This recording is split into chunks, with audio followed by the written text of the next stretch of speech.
자비를 베푸사 법을 써라 옵소서. 예, 전체로 스님께 상배예를 올리겠습니다.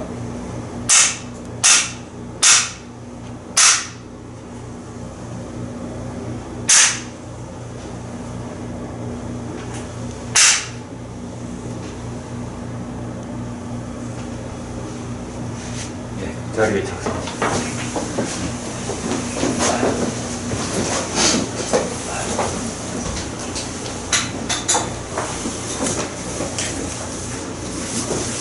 새해가 됐습니다. 방금 안 해보니까 부부님들 서로 이제 복 많이 받으시라고 인사들 하시던데, 사실은 어저께 우리 근본경전연구회 월 정기법회에서 제가 그 복 많이 받으세요 라는 이야기를 좀 했어요. 복이라는 이야기 잠깐만 좀 말씀드리고, 우리가 이제 약간 연말 연시 이러면 그저 인사가 새해 복 많이 받으십시오 하는 거거든요. 근데 복이라는 게 뭐죠? 복을 쓰잖아요. 복이 뭐길래 복 많이 받으라 할까? 오늘 주제가 있기 때문에 그냥 제가 간단하게 설명을 하자면, 아마 그 중국적으로는 그 복이라는 말하고 공덕이란 말, 요거를 좀 의미를 달리하는 것 같아요. 아마도 뭐 공덕을 쌓아가지고 복을 받는 이런 식이 될까? 그런데 불교적으로 보면 그 파리어에 뿐냐라고 하는 단어가 있어요. 뿐냐. 요게 이제 빤냐라고 하면 지혜가 되잖아요. 요 뿐냐라고 하는 단어가 중국에서 번역을 하면서 사람에 따라, 번역자에 따라서 복이라고 번역하기도 하고 공덕이라고 번역하기도 한 거예요. 그래서 사실은 우리가 이제 불교식으로 복 많이 받으십시오라는 이 말을 이해하자면 복과 공덕은 같은 거예요. 그러니까 복 많이 받으시라 라는 이야기는 복을 받아라, 공덕을 지어라, 뭐 이런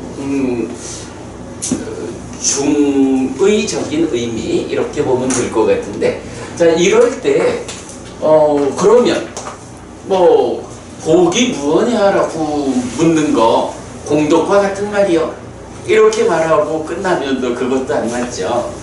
자, 그러면 복이라고도 불리는 거, 공덕이라고도 불리는 이 뿐냐는 무엇일까라는 부분, 이제 우리가 뭐 이제 제가 만든 책 중에 요 불교 입문 이 책이 있거든요. 이 책에서는 공덕을 교과서라고 할 만큼, 그러니까 니카야 안에 나오는 공덕의 주요한 용례를 다 뽑아가지고 공덕은 이것이다 라고 경의 설명을 이제 잘 정리해놨어요. 기회가 되면 참고하시면 되고요.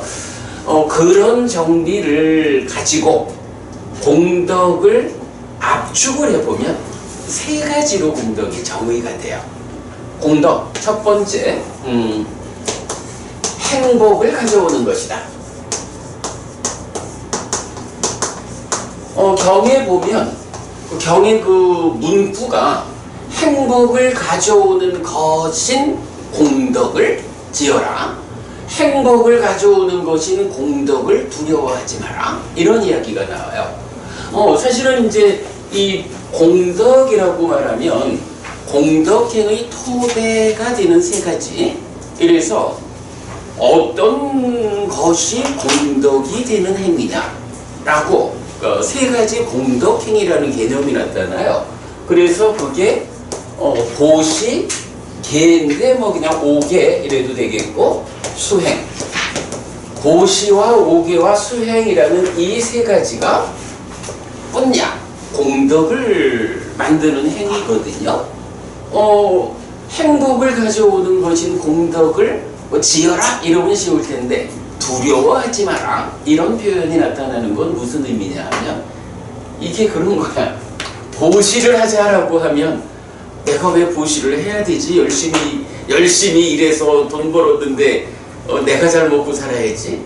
뭐 이제 이런 사실은 남에게 베풀자 계를 지닌다라고 하는 것 어찌 보면 쉽게 사는 거와는 반대되는 길로 가는 거잖아요. 삶을 향상으로 이끌자라는 거. 수행이라는 거 이게 다 좀 어려운 거잖아요. 그러니까 이렇게 공덕을 만드는 이런 행위들을 일반적 시각으로 보면 이게 불편한 거야. 그러니까 공덕 이야기를 하면 두려워할 수가 있는 거야. 부처님, 행복을 가져오는 것인 공덕을 두려워하지 마라. 이런 표현.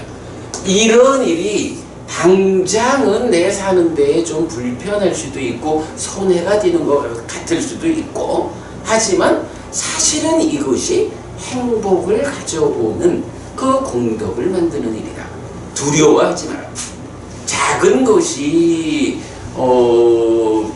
마이너스인 것처럼 보일지 몰라도 훨씬 커다란 것을 만드는 방법이다 라고 해서 베푸는 삶, 질서로운 삶, 높은 삶의 향상을 위한 노력 이런 거죠. 그 다음에 두 번째가 죽을 때 가져가는 거야. 이게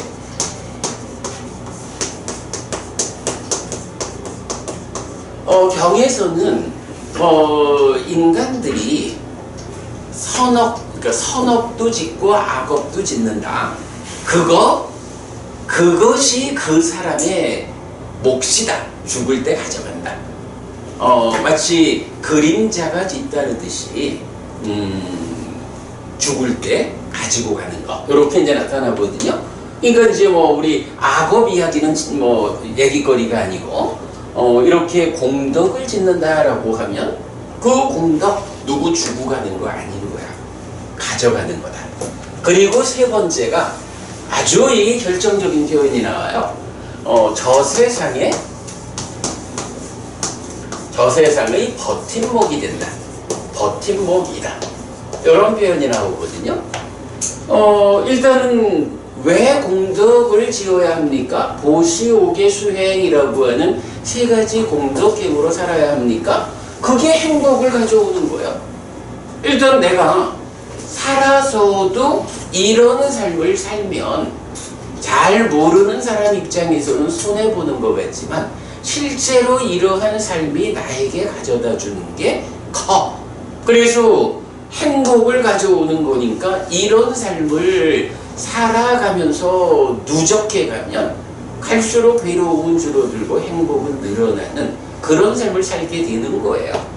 그런데 그렇게 이런 삶을 통해 가지고 내가 쌓아가는 것이 여러분 돈 많이 벌어봐야 이거 죽을 때 동전 하나도 못 갖고 가잖아요. 그래서 사람들은 공수래 공수거 이래 말하지만 그거는 너무 몸에 제한적으로 삶을 볼 때 빈손으로 간다 빈손으로 간다 이러지만 사실은 나의 삶이라는 거는 몸만으로 이루어지지 않는다고요. 늘 하는 말이지만 몸과 마음이 함께해서 내가 되고 살다가 죽는다라고 하는 것은 몸이 무너지는 것이다. 그래서 몸이 무너지면 몸 없이 살 수 없는 이 마음이 새로운 몸과 만나서 이제 다음 세상을 살아가야 되는 이러할 때 한평생 엄청 많은 돈을 벌었다 해도 하나도 못 갖고 가죠. 그래서 사람들은 공수래 공수거 이렇게도 말을 하겠지만 그러나 사실 나는 내 삶은 빈손으로 왔다 빈손으로 가는 게 아닌 거라. 그러니까 이전 삶에 예전 몸과 함께 살 때 어떤 삶을 살았느냐에 따라서 그때 지은 업의 결과를 가져오는 거고 한평생 살면서 또 어떤 업을 지었느냐 하면 그것이 거기에 더 쌓여가지고 가지고 가는 거야. 다만 인간들 사회에서 통용되는 물질적인 것이 아니니까 보이지 않을 뿐이지만 내가 괴로울 것인가 행복할 것인가 이것을 결정하는 것으로의 그 행복을 가져오는 것 이거는 가지고 가는 거야. 이렇게 말하거든요. 저 세상에 버팀목이 된다라는 게 이제 무슨 얘기냐 하면 이게 이제 제가 제일 재밌게 하는 말인데 일단 죽으면 살아있는 동안에 깨달아서 아라한이 되었다. 윤회에서 벗어났다라고 하기 이전에는 죽으면 또다시 태어나야 되잖아요. 그러면 이제 죽고 또 태어나는 이거를 윤회라고 말을 하고 세간에서 보통 쓰는 말이 윤회하는 고해라는 말을 쓰죠. 고해.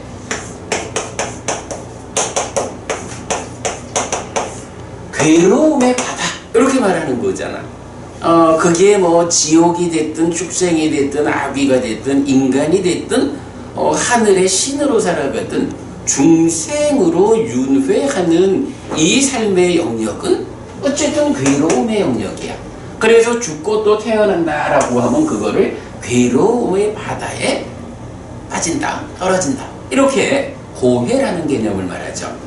자, 여기서 저 세상에 버팀목이 된다 공덕이 뿐이야 이 말이 이런 거죠. 몸이 무너져 죽었어. 그러니까 한평생 내가 살아온 그 업의 힘이 누적되어 가지고 태어나는 거요. 다시 괴로움의 바다에 떨어져 윤회해. 그런데요, 이런 괴로움의 바다에 떨어지는데 어떤 사람은 떨어지고 보니까 바닷속에 그대로 퐁당 빠진 거야. 바닷속에 퐁당 빠지면 어떡해요? 뭐 우리가 보통 말하는 지푸라기라도 있으면 붙잡고 싶어서 이러는 게 물에 빠진 사람의 삶이죠. 지푸라기라도 붙잡고 싶은 이런 삶으로 고해에 떨어지는 사람도 있는 거야.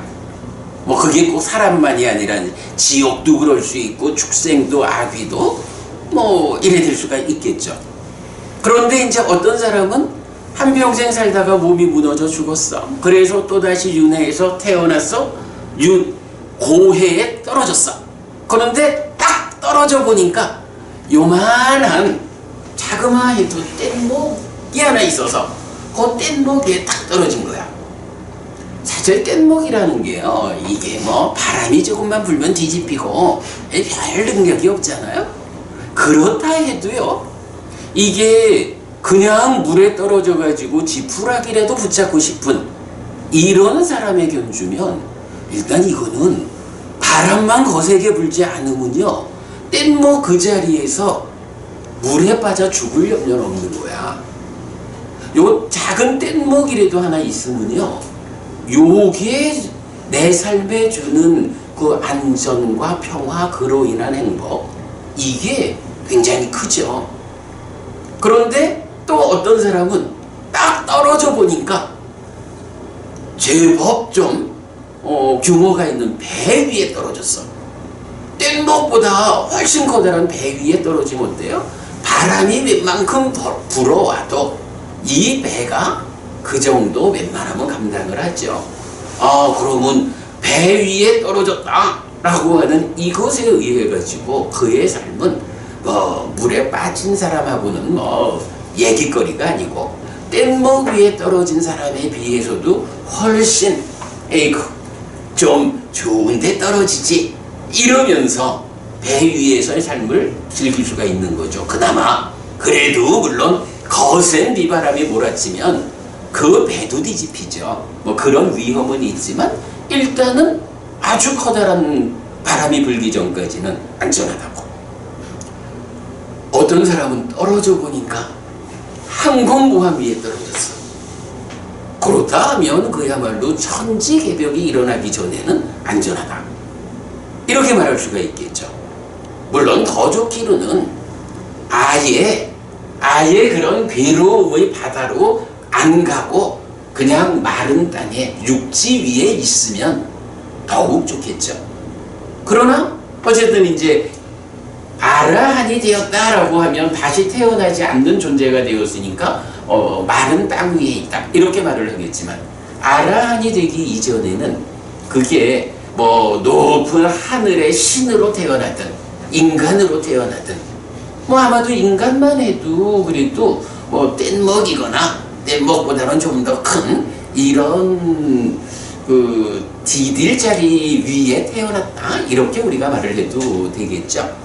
여기서 사실은 또 굉장히 중요한 관점이 하나 있는 게, 물에 빠져서 지푸라기라도 잡아야 하는 이런 사람의 입장은요, 이 사람한테 어이 물에 빠져서 힘든 건 알겠지만 그래도 당신이 한번 잘 생각해봐. 산다는 게 무언지, 어찌하면 그대가 그 상태에서도 조금 나아지고 그 다음에 훨씬 더 나은, 내가 죽은 다음에는 저 항공모함 위에 태어날 거야, 뭐 이런 삶에 대해서 진지하게 접근할 수 있는 그런 기회가 사실은 없죠. 그런 생각하다 보면은 들어가겠지 뭐. 그런데 뗏목 위에만 태어나도, 배 위에만 태어나도 이런 사람들은 당장의 삶이 안전하다라는 거에 더해서 안전하니까 생각할 수가 있는 거야. 아, 내가 다음번 떨어질 때는 요 작은 뗏목보다는 더 큰 배 위에, 더 큰 항공모함 위에 내가 떨어져야겠다. 아니, 아예 바다 밖으로 나가야겠다. 뭐 이런 생각을 할 수가 있는 거야. 그게 뭔가요? 바로 내가 삶을 향상해야겠다. 더 나은 삶. 뭐 갈수록 괴로움은 줄어들고 행복은 늘어나는 삶을 살다가 죽은 뒤엔 좋은 곳 하늘에 태어나겠다. 뭐 이런 내 삶의 지향을 갖는 거, 이거는요 지푸라기라도 붙잡아야 하는 이런 삶에서는 접근이 안 되잖아요. 그래서 우리가 어떤 것이든 내가 디딜 자리 위에 태어난다라고 하는 거는 중요한 거예요. 그래서 이제 경에서는 부처님 뭐 많이 말씀하시잖아요. 지옥이나 축생이나 악이나 이런 사막처에 떨어지면 안 된다. 왜냐하면 그 사막처라는 데가, 우리 뭐 짐승을 예를 들어도요, 우이독경 얘기하잖아요. 소 귀에다가 경을 읽어주는데 이 소가 못 알아먹어. 그거 경 읽어주는 사람이 신통력이 부족해가지고 소가 못 알아먹을까요? 그렇게 볼 거 아니거든. 소라는 소의 몸에 제약된 삶을 살기 때문에 그 소의 몸이 가지는 조건은 경을 읽어주는 것을 이해하고, 이 경전 말씀에 따라서 내가 삶을 향상해야겠다. 다음 세상에는 소로 태어나지 않을 거요. 인간이 될 거요. 이렇게 소의 인지가 미치질 못하는 거예요. 읽어주는 사람의 문제가 아니라 소의 문제거든. 이런 문제들 때문에 더구나 뭐 짐승들의 삶이라는 게 뭐 말하자면 어떻게 먹어야 하느냐, 어떻게 먹히지 않아야 하느냐, 이런 삶이잖아요 기본적으로. 그러니까 말하자면 바다에 빠져가지고 지푸라기라도 붙잡으려 하는 이런 삶의 과정에서 더 높은 삶을 꿈꾸는 이 일 자체가 안 되는 거야. 당장 먹어야 하고 먹히지 않아야 하는 이것만으로 사니까. 근데 이런 점 때문에 작더라도 디딜 자리 위에 우리가 서는 일이 중요해요. 그걸 말하는 게 뭐냐 하면 공덕 세 번째, 저 세상에 버팀목이 된다는 거. 그래 말하는 거거든요. 우리가 이제 뭐 오늘도 새해 첫 모임이어서 여러분 모두 새해 복 많이 받으십시다 하고 다들 이제 인사를 하시는데, 그 복 많이 받자라는 게 무슨 일이냐 라고 하면 바로 뿐냐라고 하는 행복을 가져오는 거, 죽을 때 가져가는 거, 저 세상의 버팀목이 되는 거. 이 뿐냐, 공덕을 보시와 오계와 수행이라고 하는 이런 공덕행을 통해서, 공덕행의 실천을 통해서 그런 공덕을 만드십시오. 그 공덕을 그대가 만들면 그 공덕이 바로 행복을 가져오는 거기 때문에 그대의 삶이 행복할 거고, 죽을 때 그거 마누라 주고 가는 거 아니요?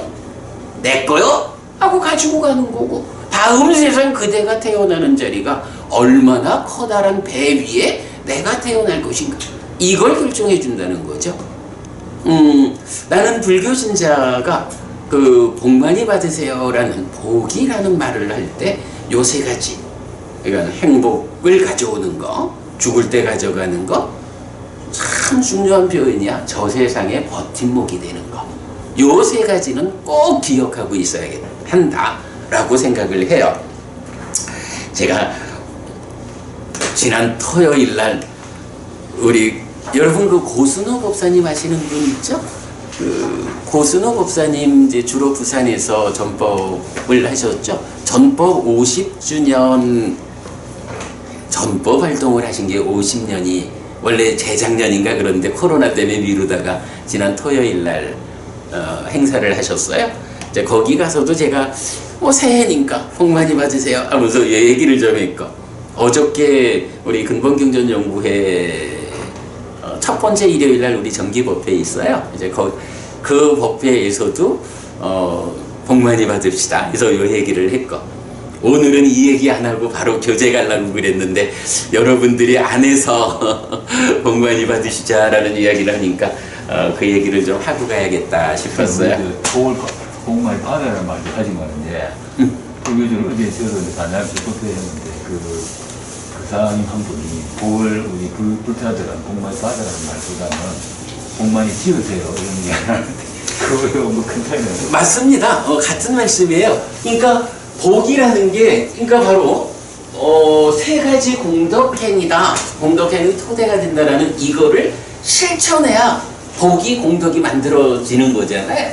그러니까 복 많이 받으세요라는 말은 그 의미 안에 어차피 업이라는 게 그렇잖아. 내가 어떤 행위를 해야 그 행위의 과와 복 이게 따라오는 거니까. 그래 그래 우리가 이제 그런 얘기는 많이 하죠. 복은 받으라고 말하는 게 아니라 복을 지으라고 말해야 되는 거다. 이제 이런 이야기를 우리가 보통 하는데 뭐 타당하다고 생각합니다. 그런데 하여간 그 복 많이 받으세요라고 하는 말에는 복을 그대가 공덕을 지어야 그 짓는 만큼 받는 것입니다. 이런 말이 뭐 들어있다. 이렇게 이해를 해야겠죠. 뭐 그렇다고 이 세상에 다들 복 많이 받으라고 하는데 그때마다 복은 받는 게 아니라 짓는 거요? 이렇게 하기는 또 힘들죠. 근데 그 말씀은 분명히 맞는 말씀이죠. 예, 뭐 그 정도 우리 새해 인사했고요. 자, 우리가 이제 지난 몇 번의 공부를 통해서 이 독송집 제1장 깨달음의 자리, 깨달음의 자리에 대의 이래서 뭐 따까라는 개념을 소개해 드렸고요. 따까에서 가래가 만들어지면 오치온 괴로움이고, 가래가 소멸하게 되면 오법원 기억하시죠? 개정해 해탈직연 5가지 문덕이, 그러면 고멸이고, 그랬을 때 우리가 정작 주목해야 하는 것은 어떤 방법으로 고를 고멸로 바꿀 것이냐 라고 해서 그간 공부한 경들이 하나는 사념처가 고를 고멸로 바꾸는 방법이다 해서 설명해 드렸고요. 옥은 믿음, 정진, 사띠, 삼매, 지혜라는 5가지 기능이 그 고를 고멸로 바꾸는 수단, 도구다 라는 거 설명드렸죠. 그리고는 이제 마지막 하나가 장로를 만드는 법 4가지 요게 있죠. 자, 오늘 장로를 만드는 법 4가지를 말하는 경 보겠습니다. 우루엘라경 2번입니다. 제1장의 5번째 경이죠. 이게 내가 지금 다른 책을 갖고 있어서 몇 페이지인지 정확히 모르겠네요. 우루엘라경 2번.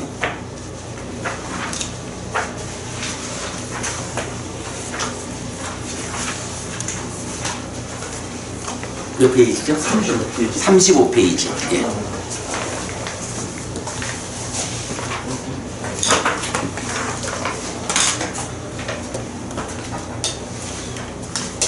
자, 35페이지 보겠습니다. 안구따라 니까야 네세 모음의 22번, 우루웰라경 2번. 한때 비구들이여 바야흐로 깨달음을 성취한 나는 우루웰라에서 네란자라 강변 아자팔라 니그로다 나무에 머물렀다.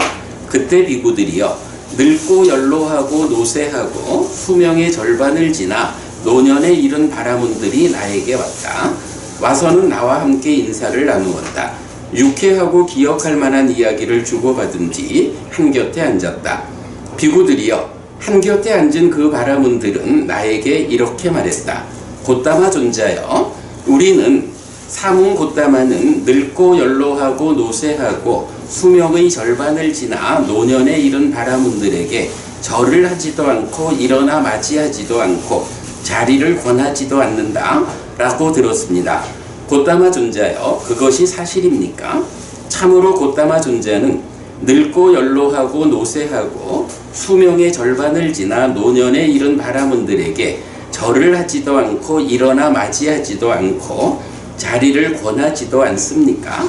곧다마 존자여, 그렇다면 그것은 바른 실천이 아닙니다 라고. 자, 지금 우리가 제1장 그 부처님 깨달음의 자리, 하나의 용례죠. 빠타마비 삼부토라고 해서 바야흐로 깨달음을 성취한 부처님 이야기, 바야흐로 깨달음을 성취한 그 자리에서 있었던 일화들 중에 이제 몇 가지를 우리가 발췌해서 보는데, 자, 지금 이제 앞에 네 가지 경들은 그렇게 그 부처님 깨달음의 소회, 내가 성취한 법은 낙가를 넘어선 법이다 이랬고, 두 번째 법에서는 오법원을 말하면서 내가 깨달은 법을 의지해서 살아야겠다 이래 말했고, 세 번째 경에서는 고를 고멸로 바꾸는 그 방법이 뭐냐? 사념처다 이랬고, 네 번째 경에서는 그 사념처로 고를 고멸로 바꿀 때 어떤 도구, 어떤 수단을 사용하느냐 라고 할 때 다섯 가지 기능이 바로 그 도구, 수단이다. 이제 이렇게 우리 약간 이전에 나눴던 요 그림을 이제 순서대로 따라왔죠. 이제 마지막 이제 다섯 번째 경에서는 그런 아주 그 본질적이고 개념적인 주제를 좀 넘어서 가지고 좀 편안한 이야기를 하나 하는 거예요. 자, 부처님이 이제 깨닫고서 한동안을 우루웰라 네란자라 강변 아자팔라 니그로다 나무 쪽에 이제 계셨죠. 그러니까 지나는 사람들이 있었겠죠.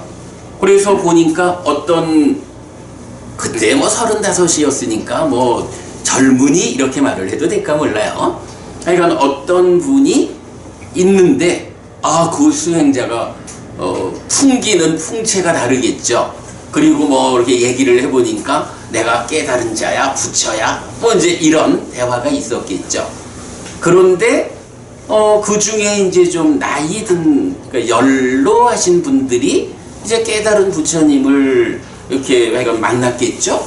그런데 부처님 입장에서는 이제 당신은 깨달은 분이고 깨닫지 못한 중생들이고 하니까 이제 그렇게 만나서 뭐 필요한 이야기를 하셨겠죠. 그러면 이제 이 사람들이 마을에 돌아가가지고 저쪽에 곧다마라고 하는 수행자가 있는데 깨달았다고 하고 이런 말씀을 하기는 하는데, 그런데 말이지, 그래도 이 사람이 아직 젊어 보이는데 이 나이든 우리가 가도 일은 할 줄도 모르고 인사도 할 줄 모르고 뭐 맞이하지를 않고 그래, 요렇게 흉을 좀 봤다는 거겠죠. 그러니까 이제 늙고 연로하고 노쇠하고 수명의 절반을 지나 노년에 이른 바라문들이 찾아온 거야. 와가지고 이제 부처님한테 곧다마 존자여, 우리가 얘기를 들었어요. 이렇게 늙은 사람들한테 절을 하지도 않고 일어나 맞이하지도 않고 자리를 권하지도 않는다 라고 들었는데 그게 사실입니까? 그렇다라고 하면 그거는 젊은 사람이 노인들을 상대로 바른 실천이 아닙니다. 잘하는 게 아니죠. 이제 요렇게 꾸짖듯이 말을 했겠죠. 이제 그런 상황인 것 같아요. 자, 이제 다음 장으로 넘어가면요. 비구들이여 그런 나에게 이런 생각이 떠올랐다. 이 존자들은 장로에 대해 또는 장로가 되는 법, 장로를 만드는 법에 대해 모른다라고. 만약 비구들이여 80세거나 90세거나 100세의 연로한 사람이 있다. 그는 적절하지 않은 때에 말하고 사실 아니게 말하고 손해되게 말하고 법에 맞지 않게 말하고 율에 맞지 않게 말한다. 적절하지 않은 때에 근거 없고 무절제하고 이익되지 않아서 담아둘만 하지 않은 말을 한다. 그러면 그는 어리석은 장로라는 이름을 얻는다. 이 얘기죠. 80, 90, 100 이런 연로한 사람이 있다 해도 나이가 많아서 그냥 세간적으로는 연세가 많은 분이니까 장로님 하고 불러준다 해도 그의 삶이 어때요? 적절하지 않은 때에 말하고 사실 아니게 손해되게 법에 맞지 않게 율에 맞지 않게 말한다. 적절하지 않은 때에 근거 없고 무절제하고 이익되지 않아서 담아둘만 하지 않은 말을 한다. 이러면 그냥 노인네니까 장로라고 불러준다 해도 그 사람은 어리석은 장로다. 이렇게 지금 표현하고 있는 거죠. 어리석은 장로. 만약 비구들이요 검은 머리의 소년이고 상서로운 젊음을 갖춘 초년기의 젊은이가 있다.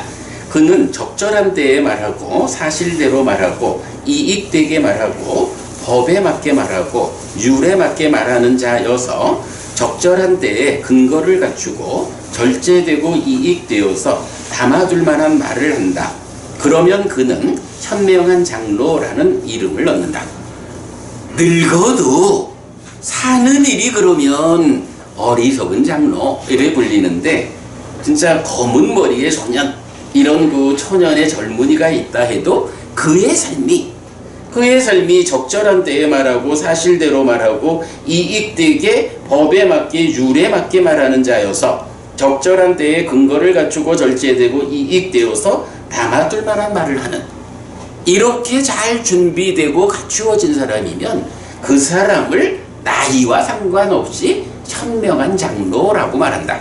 그러면 이게 무슨 얘기예요? 이제 마을에 연로한 바라문들이 와가지고 아니 당신은 그 나이도 젊은 사람이 노인네들이 와도 이렇게 인사도 제대로 안 한다며 자리에 일어나 맞이하지도 않는다며 요렇게 말하자면 꾸짖는 이런 때에 이제 부처님이 이 사람들이 정말로 누가 장로인지 어떤 사람이 더 어른인지 이걸 모른다. 이렇게 말하는 거죠. 그래서 어떤 사람들은 나이가 많다 해도 어리석은 장로고 어떤 사람들은 나이가 적다 해도 현명한 장로다. 말하자면 나는 현명한 장로고 그대들은 어리석은 장로입니다. 그러니 현명한 장로가 어리석은 장로를 만나면서 자리에 일어나서 맞이하고 하는 것은 옳지 않습니다. 이제 요런 생각을 했다. 요런 이야기죠. 자, 넘어갑니다. 그리고는 이제 이렇게 앞에서 이제 뭐라 그랬냐 하면 이 존재들은 장로에 대해 또는 장로가 되는 법에 대해 모른다 해서 두 가지를 모른다는 거거든요. 그럴 때 장로를 모른다 하는 것은 어리석은 장로와 현명한 장로를 구분할 줄 모른다 이거고, 이제 두 번째 장로가 되는 법 또는 장로를 만드는 법에 대해서 이들이 모르니 이제 부처님이 장로를 만드는 법이 있다라고 설명하는 거죠. 비구들이요, 이런 네 가지 장로를 만드는 법이 있다. 어떤 네 가지인가? 여기 비구들이요, 비구는 계를 중시한다. 계목의 단속으로 단속하고 행동의 영역을 갖추어 작은 결점에 대해서도 두려움을 보면서 머문다. 받아들인 뒤 학습 계목들 위에서 공부한다. 자, 네 가지 법, 그러니까 장로를 만드는 네 가지 법이 있는데 그 중에 첫 번째 법이 계를 중시한다는 거예요.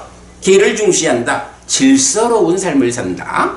일상이 질서롭고 또 더구나 삶을 향상코자 하는 사람은 이제 그 경에서 보면 그 계를 구분하는 방법이 그냥 일상적인 계가 있는가 하면 삼매로 이끄는 성자들이 동의하는 계를 갖춘다. 이래가지고 이제 수행자가 되어서 높은 삶으로 나아가자라고 할 때는 5계를 지키는 정도 가지고 높은 수행자의 삶으로 가지 못한다. 그때는 삼매로 이끄는 삶의 질서가 필요하다. 삼매로 이끄는 성자들이 동의하는 계를 갖춘다. 이런 표현이 나타나거든요. 하여간 고러고러한데 일단 여기서는 이제 그 장로를 만드는 4가지 법 중에 첫째가 계를 중시하는 것, 계 위에서 공부하는 것, 삶이 잘 제어된 질서로운 삶 위에서 장로를 향해서 나아갈 수 있다. 말하자면 어제 저녁에 열심히 한 잔 마시고 오늘 아침에 수행을 해야지 이러면 그게 잘 안 되죠. 오늘 아침에 수행을 해야겠다 라고 마음을 먹으면 어제 저녁에 아이고 내일 아침에 수행할 거야. 방해가 되니까 술자리는 피할 거야. 요런 술자리를 피할 수 있는 질서를 가진 사람이 아침에 수행을 할 수 있는 이제 이런 정도 그 삶의 향상, 장로를 만드는 이런 과정에는 이런 질서가 필요하다라는 거죠. 계를 중시한다. 그 다음에 두 번째가 많이 배우고 배운 것을 명심하고 배운 것을 쌓는다. 처음도 좋고 중간에도 좋고 끝도 좋은 의미를 갖추고 표현을 갖춘 법들과 온전하게 완전하고 청정한 범행을 선언하는 가르침을 많이 배우고 만족하고 말에 의해 익숙해지고 의로서 이어보고 견해로서 잘 꿰뚫는다. 자, 두 번째 이야기는 뭐예요? 많이 배워야 한다라는 거죠. 근데 배우는데 어떤 거를 배워야 하죠? 처음도 좋고 중간에도 좋고 끝도 좋은 의미를 갖추고 표현을 갖춘 법, 그리고 온전하게 완전하고 청정한 범행을 선언하는 가르침, 이렇게 나오죠. 우리가 이제 공부를 하다 보면 부처님하고 제자인 우리하고 간에 역할 분담이라는 관점을 볼 수가 있어요. 우리 선서의 율경 이런 데 보면 부처님이 어떤 일을 해야 하느냐 하고 부처님의 역할을 말해주는데 그 역할에서 나오는 게 지금 요 문장이 딱 나와요. 말하자면 부처님의 역할은 법을 설하고 범행을 드러내는 거야.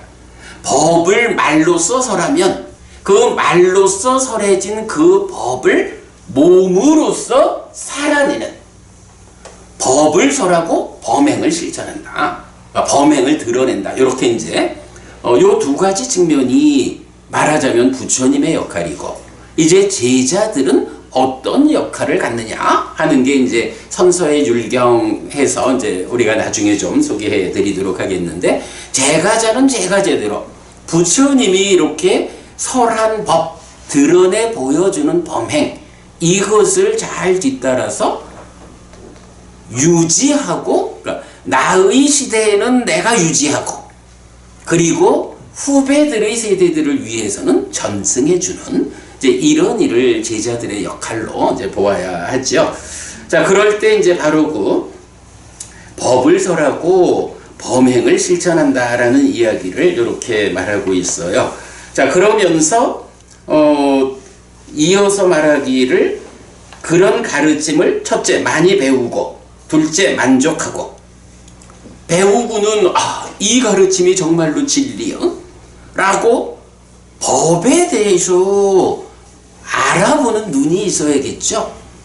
정말로 부처님 가르침이 진리다. 이렇게 만족하는 거가 필요하다라는 거고요.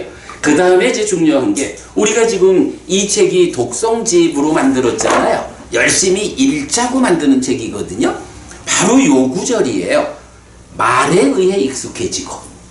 우리가 눈으로 열심히 보는 것도 중요하지만 이 경에 가르침에 익숙해지는 가장 중요한 방법이 자꾸 읽는 것, 암송하는 것, 외는 것. 사실 이제 요즘 우리가 우리 김 원장님하고 처음에 둘이서 시작을 했지만 벌써 이제 재작년이네. 재작년 여름 이제 안고 시작할 때부터 지금 1년 반 동안 그 아침 6시면 빠지지 않고 우리가 이제 뭐 한 30분 이래 독성을 하고 있거든요. 여기 있는 대로 빨리어로 읽고 우리말로 읽고 이래 하는데 요새 우리 법부님들하고 그 얘기를 많이 해요. 독성을 한다는 게 이렇게 공부에 도움이 되는지 정말 해보니까 알겠습니다. 딱 요 표현이에요. 말에 의해 익숙해진다. 그래서 우리 책 여기에다가 전체로 다 했죠. 말로써 익숙하게. 이 독성집을 만드는 이유를 적고 있는데 그게 바로 요 부분이에요. 배움. 이 배움이라고 하는 데서 말로써 익숙해져야 한다. 라는 거. 그리고 나면 의로서 이어보고. 의라는 건 뭐죠? 요거 마음이죠. 그러니까 의라는 마음이야. 마음으로 이어보고 견해로서 잘 꿰뚫는다. 뭐 견해 이러면 또 지혜하고 연결되는 거겠죠. 자, 이래가지고 장로를 만드는 법이 첫째는 계를 중시해서 질서로운 삶을 사는 거고, 두 번째는 많이 배우는 거예요. 여러분 사실 한국 불교가 가지고 있는 참 그 곤란한 문제 하나가 그거죠. 그 뭐라 하죠? 그 불림 문자 뭐 이러면서 불교 신자이고자 하면서 부처님 가르침을 배우기를 거부해. 그러면 그런 삶이 불교 신자의 삶이라고 말할 수 있나요? 이 참 곤란하거든요. 그리고 이제 우리가 사실 공부를 해보면 불교 신자가 참 특별한 권리를 가졌다. 스승 잘 둔 특별함이 있다. 그죠? 우리는 완전한 깨달음을 성취한 정등각 이런 스승을 뒤따르는 제자이기 때문에 그 배우는 내용에 대해서 고민할 일이 없어. 그냥 부처님이라는 이 완전한 스승이 말씀하신 그대로를 배워 알고 실천하기만 하면 내 삶이 향상하는 거예요. 사실은 이게 불교신자, 부처님 제자들이 가지는 가장 큰 권리인 거예요.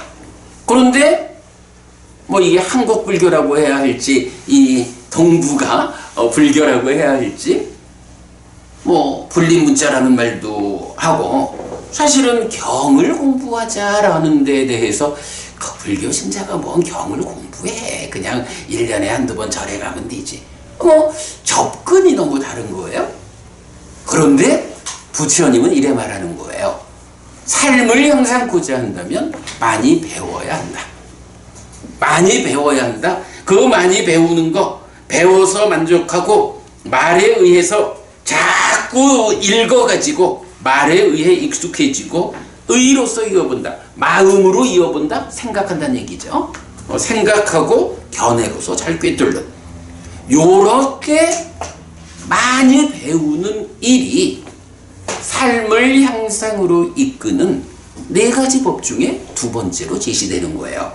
하여간 여러분 이거 우리 정말 잘 봐야 돼요. 불교 신자만큼 공부를 필요로 하는 종교가 없을 거예요.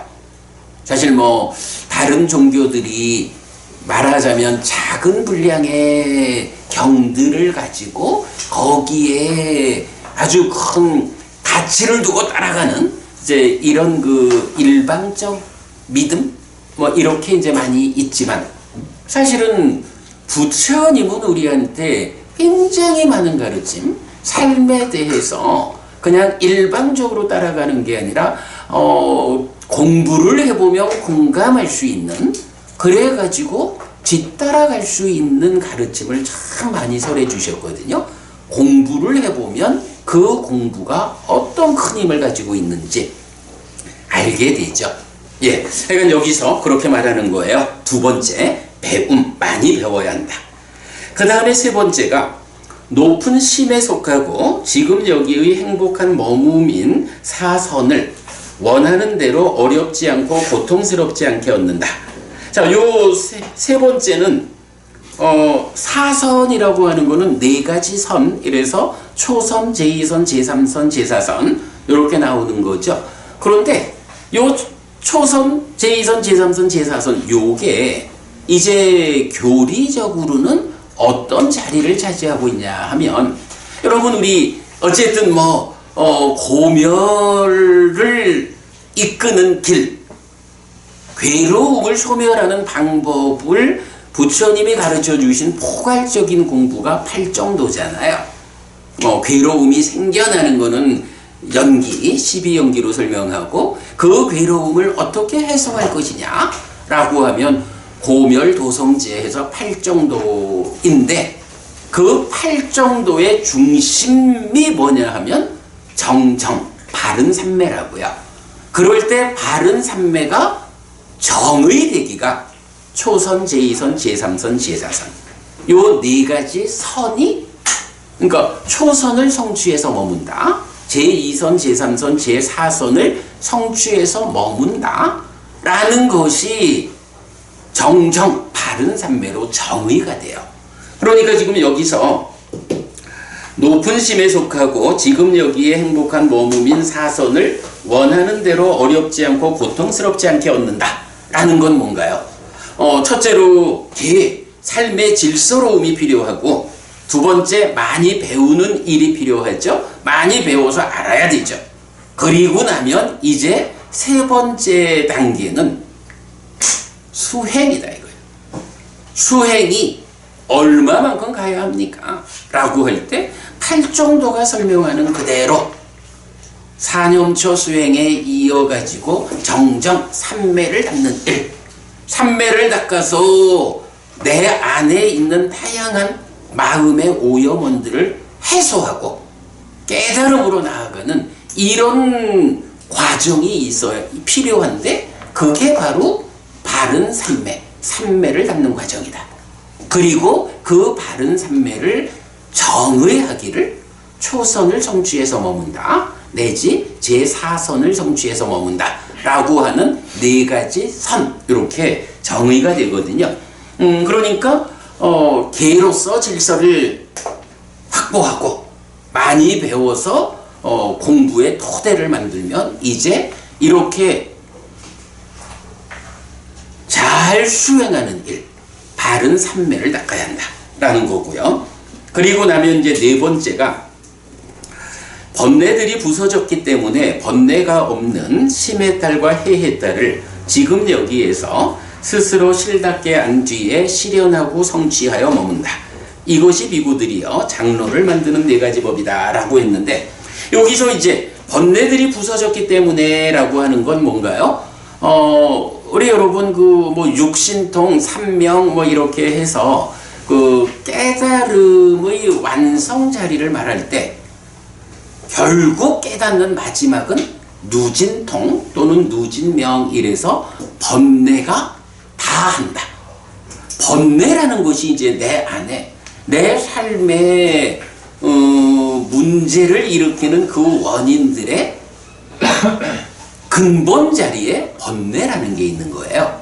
요 번뇌가 무엇냐 하는 건 이제 기회가 생기면 제가 한번 설명을 해드릴게요. 요거 이제 우리가 계속 삶의 메커니즘 이렇게 이제 그 12연기를 그림으로 그려내 보면 번뇌라는 것이 무엇인지, 여러분 우리 오온, 색수상행식 오온이라는 게 있잖아요. 그 중에 상이 전도되어 있다. 그러니까 원래는 무상고 무아부정이라고 하는 사실 그대로의 경향으로 살아야 하는데, 요게 상락아정이라는 전도된 상태를 가지고 있으면, 요런 상이 전도된 상태를 지시하는 말이 번뇌라고 나오는데, 우리 자세한 이야기는 뒤에 한번 보기로 하고요. 어쨌든 요런 내 삶의 문제의 근본 자리에 번뇌가 있어. 그래서 삶의 향상의 끝은, 그러니까 삶의 향상을 완성한다라고 하면 그 내용이 뭐냐? 이 번뇌를 완전히 제거하는 거예요. 그게 번뇌에 다한 아라한, 이렇게 부르는 거거든요. 이제 그 부분을 나타내는 말이 번뇌들이 부서졌기 때문에, 번뇌라고 하는 걸 다 부셔가지고 이제 번뇌가 없는 상황이 되었어. 내 삶의 가장 깊은 곳에서 작용하는 그 그 문제 상황들을 해소해서 물론 뭐 이거는 우리가 당연히 저는 이런 표현을 잘 써요. 속옷을 갈아입으려면 겉옷부터 벗어야 되잖아요. 뭐 보통의 경우로 속옷을 갈아입으려면 겉옷부터 벗어야 한다. 그런 개념으로 보면 삶의 가장 심오한 자리, 가장 깊은 곳에서 작용하는 이 번뇌를 부순다. 번뇌가 부서졌다라고 하는 것은 그 위에 겉옷의 영역에 해당하는 모든 것들은 먼저 벗어버린 거예요. 위에서부터 5가지 장애로부터 시작해가지고 다 내려가서 싹 걷어버리고 나야 마지막에 가서 번뇌가 다하는 이런 성과를 성취를 할 수가 있거든요. 그래서 번뇌가 부서졌다, 번뇌가 다했다라고 하는 것은 우리 삶에 속한 모든 오염원들이 다 해소됐다, 이걸 말하거든요. 그래서 이제 아라한을 표현할 때 아라한은 한마디로 말하면 번뇌 다한 아라한 이러거든요. 번뇌가 다하면 번뇌 위에 있는 거는 그 이전에 다 해소되고 마지막 번뇌가 해소됨으로써 완성한 그런 분이 아라한이에요. 자, 그래서 번뇌들이 부서졌기 때문에 번뇌가 없는 심의 달과 해의 달을 지금 여기에서 스스로 실답게 한 뒤에 실현하고 성취하여 머문다 라는 것이 네 번째예요. 그럼 요 얘기는 뭐죠? 심의 달, 해의 달 이래 되면 아라한인 거죠. 그래서 개로부터 시작해서 많이 배우는 일, 그리고 바르게 삼매를 닦는 일, 그리고 삼매를 닦는 일의 완성으로 번뇌가 다 부서져서 심의 달, 해의 달 한 아라한이 되는, 요렇게 4단계로 그 장로를 만드는 법, 장로가 되는 과정을 설명하고 있는 거예요. 이것이 비구들이여 장로를 만드는 4가지 법이다, 이렇게 말했죠. 그 다음에 들뜬 심으로 쓸모없이 많이 말하는 사람, 침착하게 사유하지 않고 정법을 좋아하지 않는 어리석은 사람, 나쁜 견해를 가지고 존경받지 못하는 그는 장로의 위치에서 멀다. 계를 갖추고 잘 배운 지혜로운 자, 단속하고 지혜로운 자는 법에 대해 지혜로서 잘 본다. 모든 법을 통달하고 방치하지 않고 지혜로움, 태어남과 죽음이 버려진 자, 범행을 완성한 자, 번뇌들이 없는 그를 나는 장로라고 부른다. 번뇌들이 부서진 비구, 그가 장로라고 불린다. 여러분 저기 요런 말을 아시나요? 테라와다. 테라와다든가? 이게 장음인지 단음인지 잘 모르겠다. 이건 테라와다 거든요. 테라와다라는 말이 무슨 말이죠? 이게 우리가 남방불교라고 말하는, 또는 초기불교라고 말하는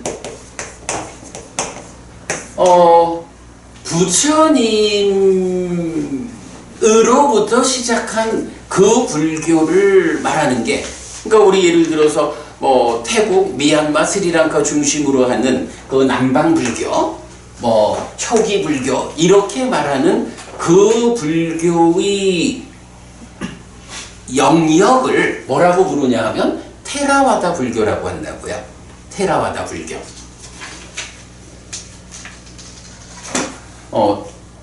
그게 테라와다 불교인데, 그 테라와다가 어떻게 구성되느냐? 테라의 말씀, 이렇게 되는 거예요. 와다는 이제 말이거든. 테라의 말씀. 그런데 이 테라가 누구냐? 라고 하면 이 테라를 장로라고 번역하기도 하고 상자라고 번역하기도 하는 거예요. 그래서 이제 보통 보면 장로 불교 이렇게도 표현을 하고, 또는 상좌부, 상좌불교 이런 식의 표현을 하죠. 그 상좌, 장로라는 말이 요 테라 요거거든요. 지금 오늘 우리가 공부한 4가지 장로를 만드는 법이랄 때 이 장로가 바로 요건 거예요. 테라를 만드는 법. 그래서 테라의 말씀이라고 하는 테라와다 불교를 이제 정의하게 되는데, 이제 이 개성의 맨 끝에서 이렇게 말하죠. 번뇌 없는 글을 나는 장로라고 부른다. 그러니까 이 장로 상자가 누구냐 하면 번뇌가 없는 자예요. 번뇌가 없다라는 건 뭐예요? 번뇌가 다 부서져 가지고 번뇌 다한 아라한 이렇게 되는 거죠. 그러니까 테라와다 불교라고 말하는 이 테라와다, 테라의 말씀, 이 의미는, 본질적인 의미는 그냥 우리 교단에서 좀 어른 스님을 암흑의 장로 스님 요렇게 부르면 그 장로 스님의 가르침, 이거 아니에요. 테라와다 불교라고 말할 때는 테라 아라한의 말씀이에요. 근데 회장님, 아라한 중에 첫 번째 아라한이 누구죠? 부처님. 최초의 아라한이 부처님이잖아요. 그래서 사실은 테라와다라고 하는 이거는 두 가지 의미를 봐야 돼. 한 가지는 부처님의 말씀, 부처님인 장로, 그러니까 장로인 부처님의 말씀, 아라한, 요 의미가 근본적인 의미고, 좀 후대로 가면서 이 아라한 중에는 이제 부처님의 법을 배워서 깨달은 아라한들이 있잖아요. 부처님 밖에서 깨닫는 건 뭐 있을 수가 없는 일이고, 그러니까 제자인 아라한까지를 포함한 아라한의 말씀, 요런 의미로 이제 테라와다가 쓰이는 것도 같아요. 그러나 근본적으로는 부처님의 말씀이에요. 마지막이니까야 146번인가? 그 경에 보면 부처님이 아예 당신을 말하기를 내가 장로다. 어떤 그 쭉 말씀을 하시고는 내가 바로 그 장로다. 마지막이 아니라 디가니까야구나. 그 부처님 스스로 당신이 장로라고 직접 선언을 해요. 그렇기 때문에 그런 부분 다 적용하면 테라와다라는 이 불교는 부처님의 말씀이라는 이름의 불교다 라고 그렇게 아시면 될 것 같아요. 사실은 제가 오늘 요 위에 이제 그 문장을 하나 적어놨잖아요. 요게 에땅 우짜띠 찌땅 이띠삐 마노 이띠삐 윈야낭 이띠삐 라고 해서 이것 그것은 불린다. 찌땅 심 이라고도 마노 의라고도 윈야나 식이라고도 요런 문장이에요. 그래서 무언지 잘 모르지만 그러니까 대명사로 그것은 심이라고도 의라고도 식이라고도 불린다. 요 문장이 몇 개경에 나타나요. 그래서 이제 이게 이제 우리가 어떻게 이거를 설명하게 되냐 하면, 그거라고 말하면 이거는 구체적으로 딱 뭐라고 말하기가 곤란해. 다만 말하자면 우리가 보통 몸과 마음 이러잖아요. 몸과 마음 이러는 게 우리 말에서는 몸과 마음이 명확해. 그런데 불교에는요, 그러니까 니카야 안에는 우리가 말하는 몸과 마음, 몸과 파트너가 되는 이 마음이라는 말이, 이 말이 없어. 요거 좀 의외지요. 불교 안에 마음이란 말이 사실 없는 거야. 그냥 몸과 파트너가 되는, 몸과 짝해서 나를 구성하는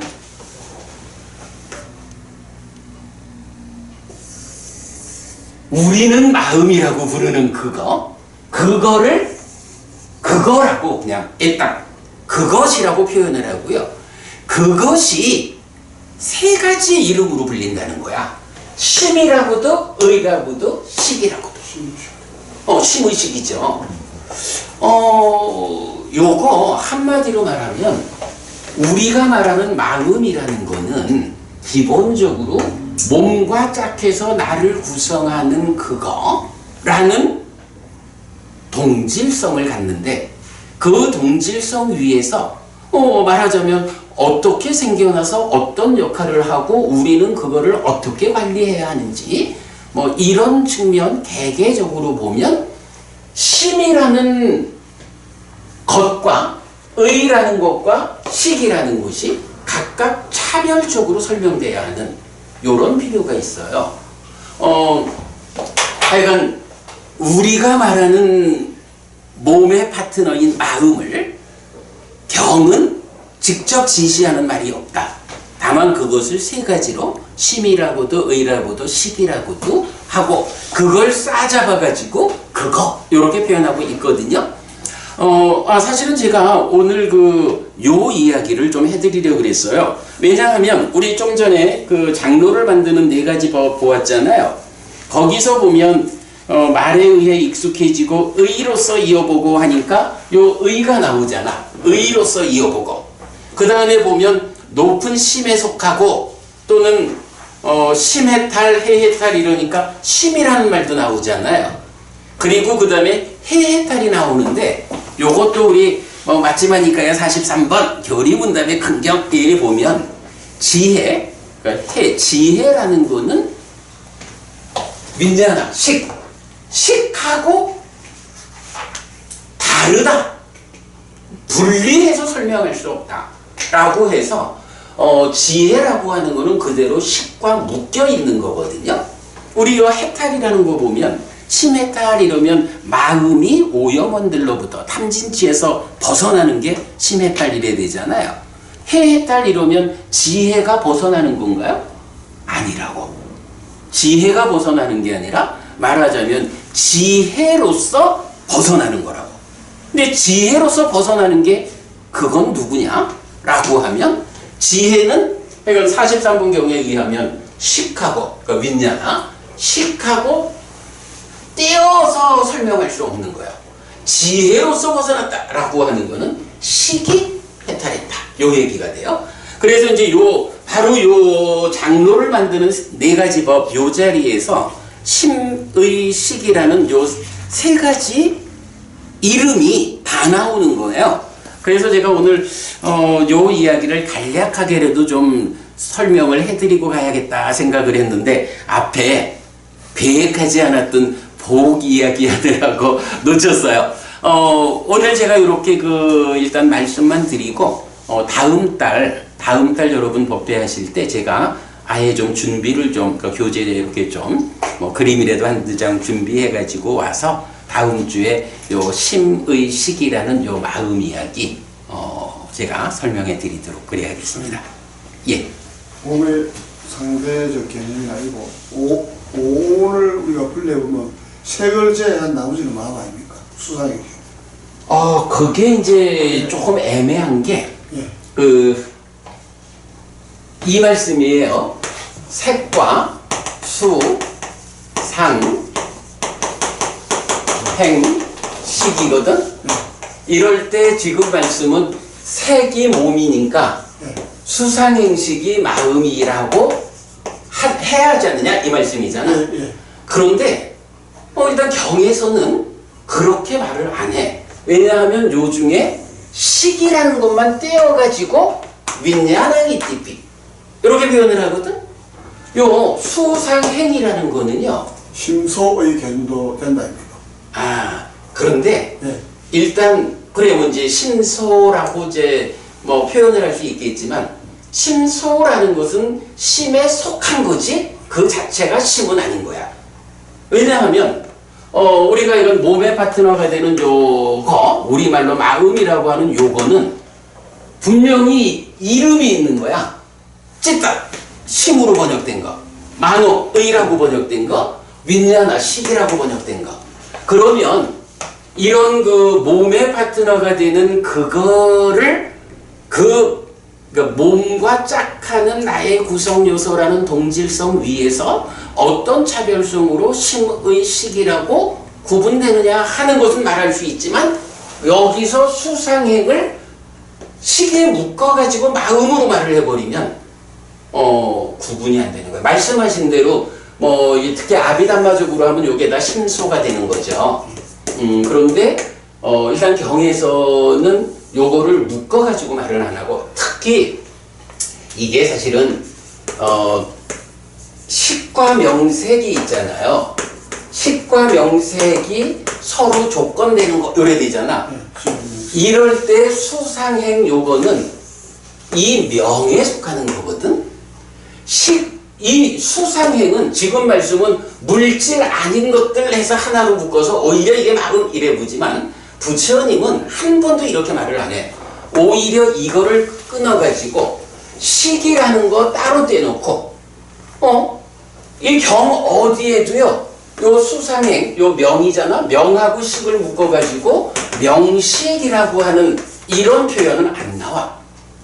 이 색수상행식은 물론 이제 요게 명이 수상사 촉작의에서 조금 더 설명이 있지만, 어쨌든 여기서 그러니까 여기를 끊어가지고 색과 수상행식 요렇게 나오는 경우는 경에 없어. 그리고 식 여기서 끊어가지고 식과 명색 물론 요거 이제 정확하게는 수상사 촉작의 요렇게 됩니다만은 요건 우리 12연계 뒤에 한번 제가 설명드리도록 할게요. 이게 불교를 변질시키는 가장 큰 요인이라고 나는 생각해.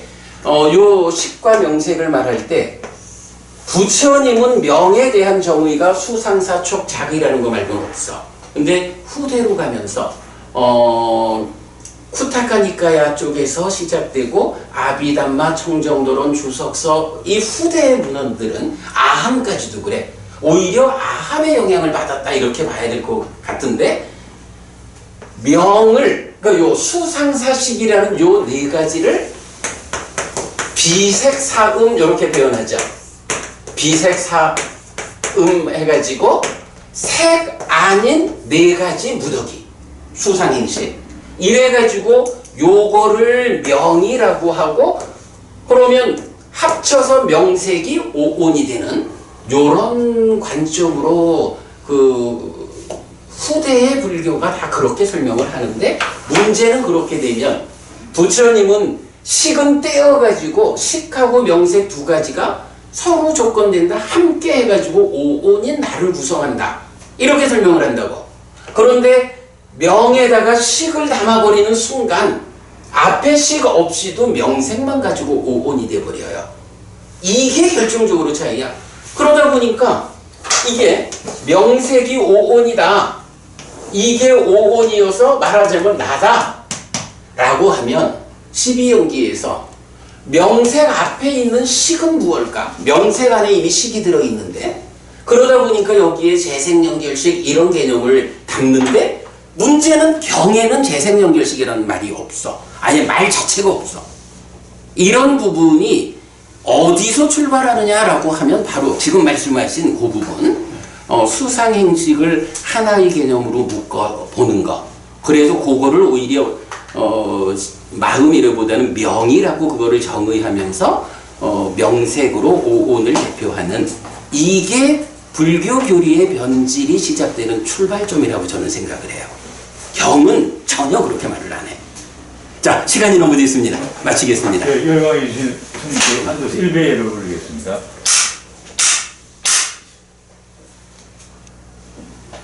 고맙습니다. 네, 수고하셨습니다.